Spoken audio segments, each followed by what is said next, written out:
Libre para elegir.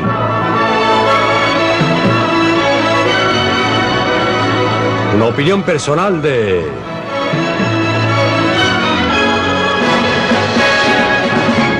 Milton Friedman. A partir de 1973, algunos gobiernos han tenido una estupenda excusa culpando a los árabes de la inflación. Pero si los altos precios del petróleo fueran la causa de la inflación, ¿cómo es que la inflación ha sido inferior aquí en Alemania? Un país que debe importar cada gota de petróleo y gasolina que usa en los caminos y en la industria, que por ejemplo en los Estados Unidos, que produce la mitad de su propio petróleo. Japón no posee ningún petróleo en absoluto. Sin embargo, en la misma época en que los árabes estaban cuadruplicando los precios del petróleo, los japoneses estaban reduciendo la inflación del 30 a menos del 5% anual. La falacia es confundir los precios en particular, como el precio del petróleo con los precios en general. En casa, el presidente Nixon lo comprendió diciendo: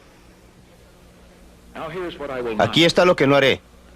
No conduciré a esta nación a lo largo del camino de controles de salarios y precios, sin importar lo políticamente provechoso que pueda parecer. Los controles y el racionamiento pueden parecer un camino fácil, pero en realidad son un medio fácil para mayores problemas, como la explosión que se produce cuando usted trata de poner una tapa a una corriente de vapor que sube sin bajar el fuego bajo la olla. Los controles de salarios y precios solo posponen un día el ajuste de cuentas y al hacerlo, privan a cada americano de una parte muy importante de su libertad. Pero escuche esto. Ha llegado el momento para una acción decisiva. La acción que quebrará el círculo vicioso de precios y costos en espiral. Hoy día estoy ordenando un congelamiento de todos los precios y salarios a través de los Estados Unidos por un periodo de 90 días. Además, solicito a las corporaciones que extiendan la congelación de salarios y precios a todos los dividendos. Muchos líderes políticos se han visto tentados para recurrir a controles de salarios y precios, a pesar de su repetido fracaso en la práctica. Nunca parecen aprender respecto a esta materia, pero pueden aprenderse algunas lecciones, como lo que ocurrió al primer ministro británico James Callaghan, quien finalmente descubrió que el mito económico era muy diferente, que estaba equivocado. E informó al respecto a la conferencia del Partido Laborista en 1976. Pensábamos que se puede salir de una recesión gastando y aumentando el empleo, reduciendo los impuestos y aumentando los gastos gubernamentales. Les digo con todo candor que esa opción no existe. Solo funcionó en cada ocasión a partir de la guerra, inyectando una mayor dosis de inflación a la economía, seguida por un mayor nivel de desempleo como el siguiente paso. Esa es la historia de los últimos 20 años. Pero una cosa es decirlo. Un motivo por que la inflación hace tanto daño es porque afecta a grupos diferentes en diferente forma. Algunos se benefician y por supuesto lo atribuyen a su propia habilidad. Algunos sufren y por supuesto lo atribuyen a las malas acciones de otra gente y a todas las medidas que adopte el gobierno, especialmente controles de salarios y precios. Los recolectores de basura en Londres se sintieron justamente agraviados porque no se había permitido que sus salarios se mantuvieran de acuerdo con el costo de la vida. Iniciaron una huelga, afectando no a la gente que impuso los controles, sino a sus amigos y vecinos que tuvieron que vivir con montones crecientes de basura infestada de ratones. Los trabajadores de hospital se sentían justificadamente agraviados porque no se había permitido que sus salarios se mantuvieran de acuerdo con el costo de la vida. E hicieron la huelga, dañando no a la gente que impuso el control, pero a los pacientes cancerosos que fueron echados de los hospitales. Los trabajadores actuaron como un grupo en una forma en que jamás habrían actuado como individuos. Un grupo se opone a otro grupo y se rompe la trama social produciendo cicatrices que demorarán varias décadas en curarse. Y todo sin ningún sentido, pues los controles de salarios y precios, lejos de ser una cura de la inflación, solo consiguen que ésta empeore. En la historia de nuestros líderes políticos hay un ejemplo vívido de cómo la ruina económica puede agrandarse por esos controles. Y una demostración clásica de qué hacer cuando suceda. Alemania 1945. Un país devastado, una nación derrotada en la guerra. El nuevo cuerpo gubernativo era la Comisión de Control Aliada, representando a los Estados Unidos, Gran Bretaña, Francia y la Unión Soviética. Impusieron controles estrictos sobre prácticamente cada aspecto de la vida, incluyendo salarios y precios. Junto con los efectos de la guerra, los resultados fueron trágicos. El orden económico básico del país comenzó a desmoronarse. El dinero perdió su valor y la gente volvió al trueque primitivo. Usaron cámaras, plumas de escribir, whisky o cigarrillos como dinero. Esto fue hace menos de 40 años.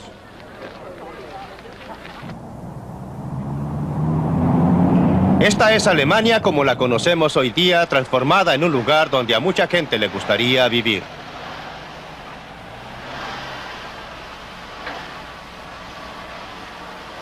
¿Cómo lograron su recuperación milagrosa? ¿Qué sabían ellos que nosotros desconocemos? Una mañana temprano de domingo, era el 20 de junio de 1948, el ministro de Economía alemán, Ludwig Erhard, un economista profesional, simultáneamente introdujo una nueva moneda, el marco alemán de hoy día, y de un golpe eliminó casi todos los controles de precios y salarios. ¿Por qué lo hizo una mañana de domingo? No fue como usted puede suponer porque el mercado de valores estuviera cerrado ese día. Fue como le gustaba confesar, porque las oficinas de las autoridades de ocupación norteamericanas, británicas y francesas estaban cerradas ese día. Estaba seguro que si lo hubiera hecho cuando estuvieran abiertas, habrían revocado la orden. Operó como magia. En cosa de días, las tiendas alemanas estaban llenas de mercaderías y en unos cuantos meses la economía alemana estaba operando a pleno vapor. Los economistas no se sorprendieron con los resultados. Después de todo, para eso sirve un sistema de precios. Pero para el resto del mundo, pareció como un milagro económico que un país derrotado y devastado pudiera, en solo poco más de una década, convertirse en la economía más fuerte del continente europeo.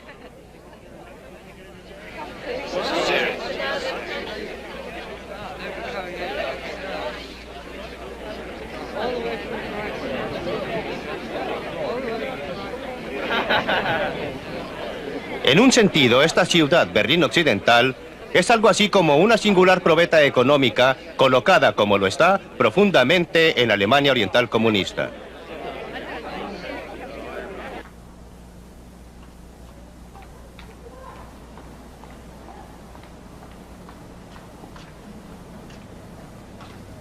Dos sistemas económicos fundamentalmente diferentes chocan aquí en Europa, el nuestro y el de ellos, separados por filosofías políticas, definiciones de libertad y una pared de acero y concreto.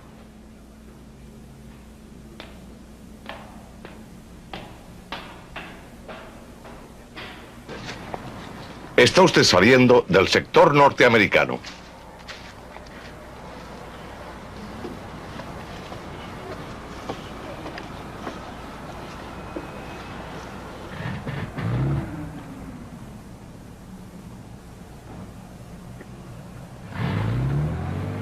Desviándonos de la inflación, la libertad económica no está sola.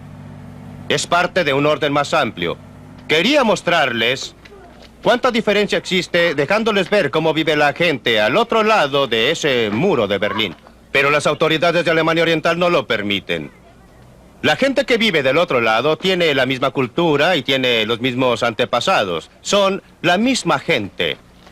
Pero ustedes no necesitan que yo les diga cuán diferentemente viven. Hay una explicación muy simple. El sistema político de allá no puede tolerar la libertad económica. El sistema político de acá no puede existir sin ella. Pero la libertad política no puede conservarse a menos que se mantenga frenada a la inflación. Esa es la responsabilidad del gobierno, que tiene un monopolio en lugares como este. El motivo de que tengamos inflación en los Estados Unidos o en cualquier otra parte del mundo es porque estos pedazos de papel y las entradas contables correspondientes o sus contrapartidas en otras naciones están creciendo con mayor rapidez que la cantidad de bienes y servicios producidos. La verdad es que La inflación es creada en un lugar y solo en un lugar, aquí en Washington. Este es el único lugar donde existen prensas como esta que emiten estos pedazos de papel llamados dinero. Aquí reside el poder para determinar cuán rápidamente aumentará la cantidad de dinero en circulación.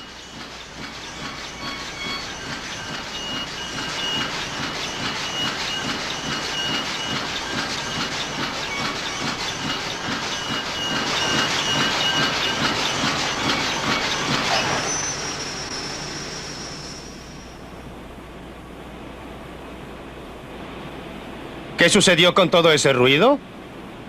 Eso es lo que ocurriría con la inflación si no dejáramos que la cantidad de dinero creciera tan rápidamente.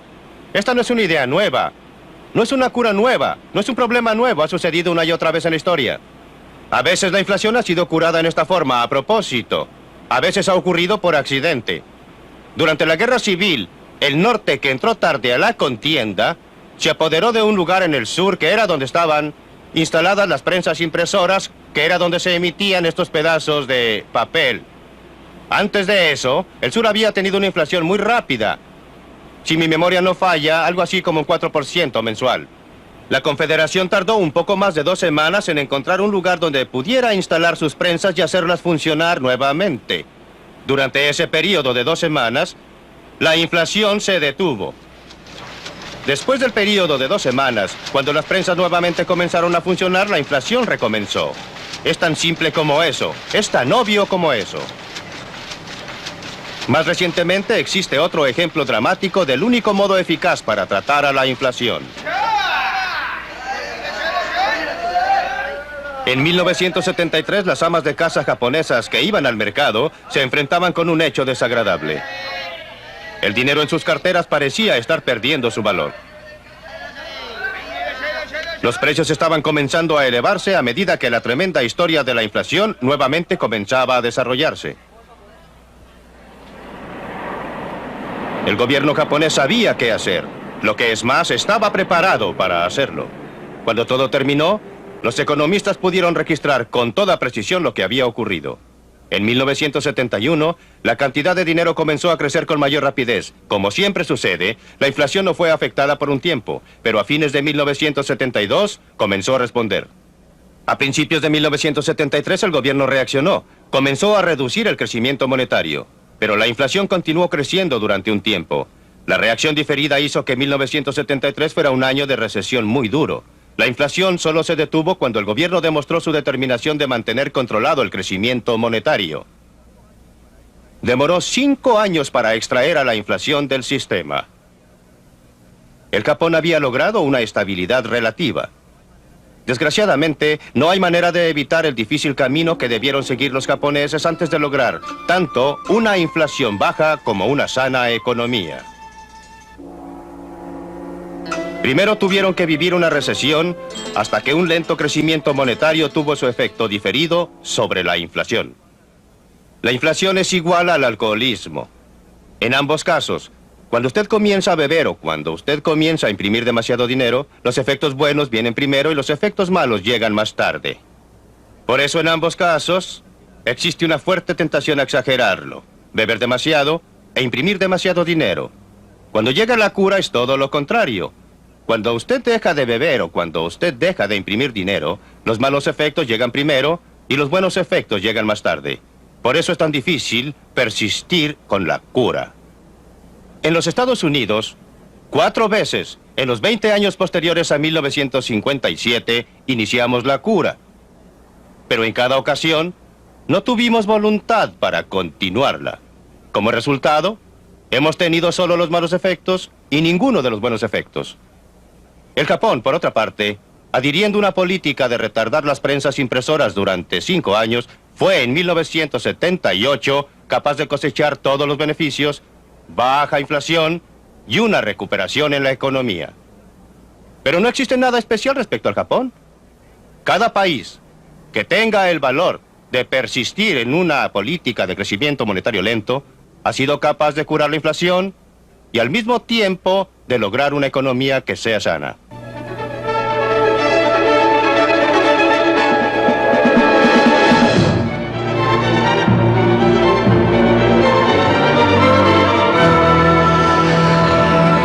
Libre para elegir.